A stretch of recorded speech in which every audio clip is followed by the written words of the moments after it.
Ex-boyfriends, girlfriends who have walked in on their partner cheating. What was your reaction?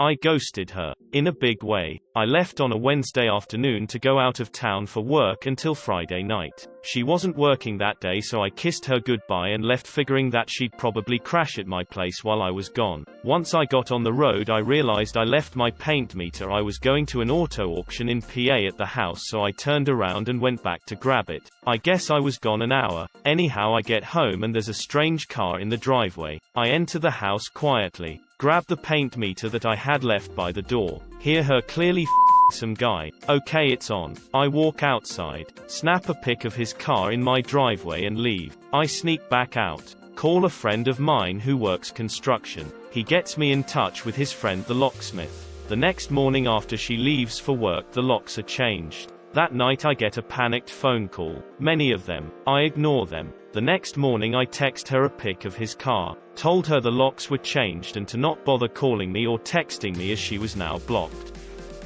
So, it wasn't a big love story obviously, but it was pretty fun. This pretty Asian chick and me had been dating for 3 weeks now, and we were supposed to meet in town for our 5th date. But, a few hours before, she cancelled saying she was very sick, maybe going to the hospital, but that I didn't need to worry. I still told her I was worried and to keep me informed, that I'd gladly go with her, but she told me not to. She was adamant. Well, I was already downtown anyway, so I decided to go shopping, check some stores, get a hot cocoa and some cookies. Few hours later, I'm on my way back home waiting for a tramway when she shows up, and she seems well, and she's with her friends. So I walk up to her and say that I'm glad she's feeling better, and maybe she could introduce me to her friends. She blushes really hard and is panicking, and takes me away, and she doesn't have the time to say anything when this guy comes up and says, "Who are you?" He looks to her and says, "Who is he?"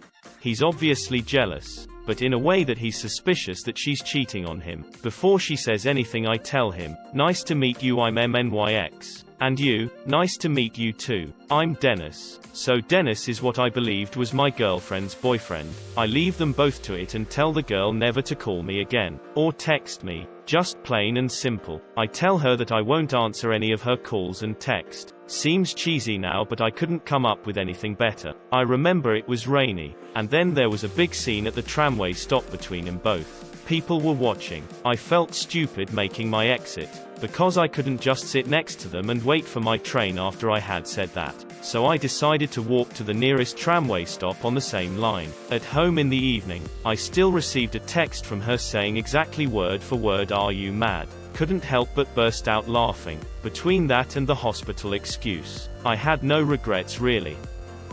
It was actually at a bar. I spotted him with another girl about a dozen yards away sharing wine and an appetizer. I went up to them and was just like, "Hi. I thought you were at Joe's tonight."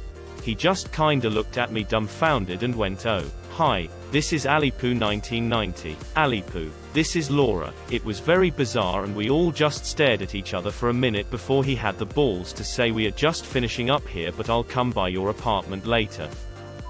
Walked out, went home, lived my life without her. It really is true. The best revenge is to be happy and to live a good life. She's miserable now. I might be an asshole for taking pleasure in that, but I don't care. Bonus points if you don't show any emotion when you walk in and see it happening. Sometimes they do it just to get a reaction out of you. Can't let them win that kind of interaction.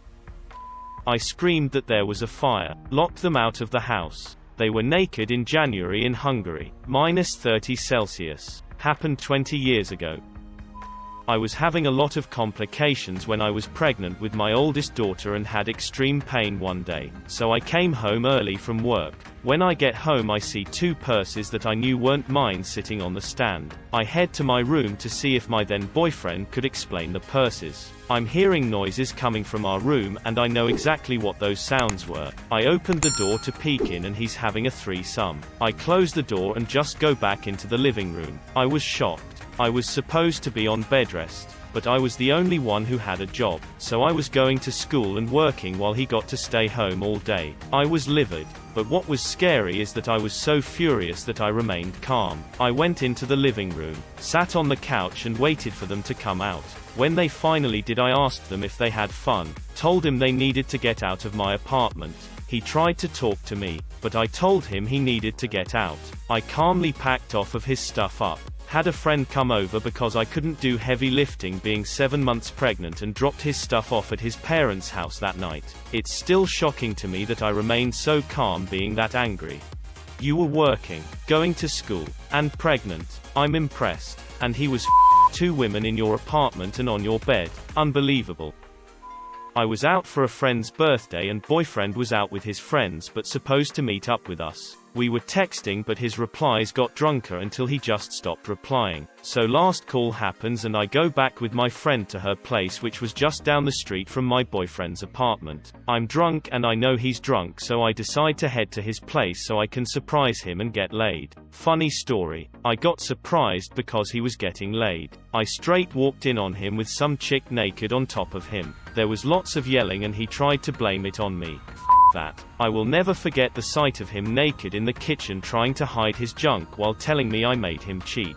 He also tried to tell me he couldn't get it up so he never really had sex with her. All in all it was a really awful experience and it made me incredibly insecure for the next few years. Also jealous. It really with my next few relationships. Not me but a co-worker. Came home early and she was banging the best man from his wedding. They didn't see him, so he left.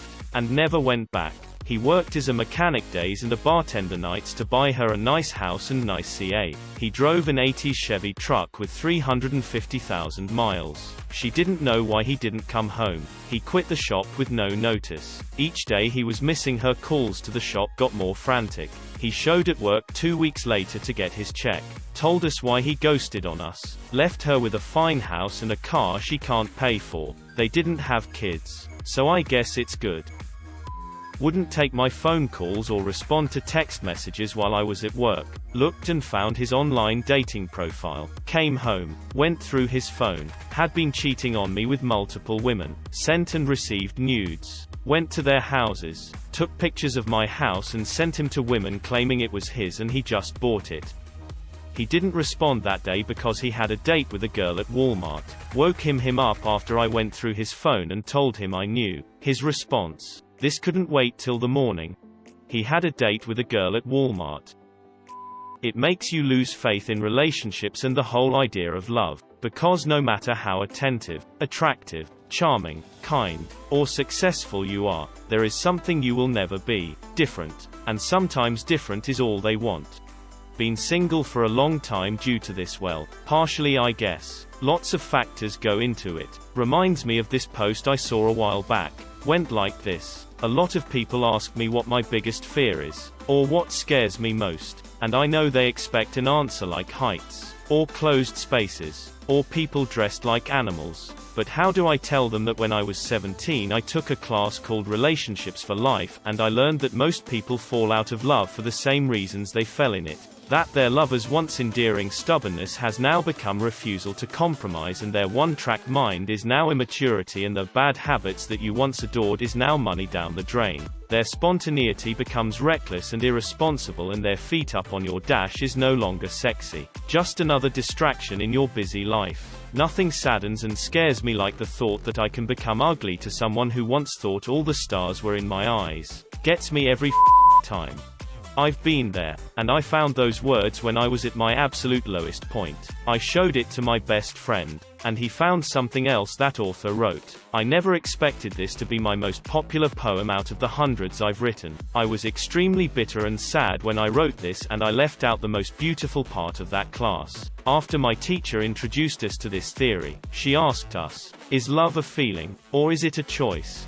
We were all a bunch of teenagers. Naturally we said it was a feeling. She said that if we clung to that belief, we'd never have a lasting relationship of any sort. She made us interview a dozen adults who were or had been married, and we asked them about their marriages and why it lasted or why it failed. At the end, I asked every single person if love was an emotion or a choice. Everybody said that it was a choice. It was a conscious commitment. It was something you choose to make work every day with a person who has chosen the same thing. They all said that at one point in their marriage, the feeling of love had vanished or faded and they weren't happy. They said feelings are always changing and you cannot build something that will last on such a shaky foundation. The married ones said that when things were bad, They chose to open the communication, chose to identify what broke and how to fix it, and chose to recreate something worth falling in love with. The divorced ones said they chose to walk away. Ever since that class, since that project, I never looked at relationships the same way. I understood why arranged marriages were successful. I discovered the difference in feelings and commitments. I've never gone for the person who makes my heart flutter or my head spin. I've chosen the people who were committed to choosing me,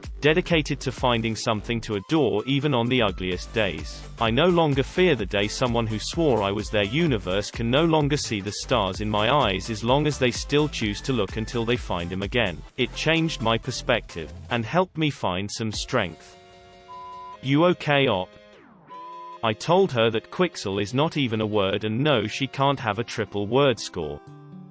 Left the bar we were at together, I might add, to get some fresh air outside with a friend we were with. Came back in and saw her sucking face with some dude at the bar. Friend looks at me, very confused, not wanting to cause a scene. I had us go back outside. Came back in when they were done, got everyone home where they needed to be safely, called her out on it at home, and broke up with her. Granted, we weren't working out and I was looking for an excuse to break up with her, but it still sucked. Walked in on fiancé in bed with a friend of hers she met while I was away. The engagement ring was on the nightstand next to them. I just calmly walked over, picked up the ring, said looks like we won't be needing this anymore, walked out, returned the ring, went home, punched hole in garage wall. Casually punches hole in garage wall.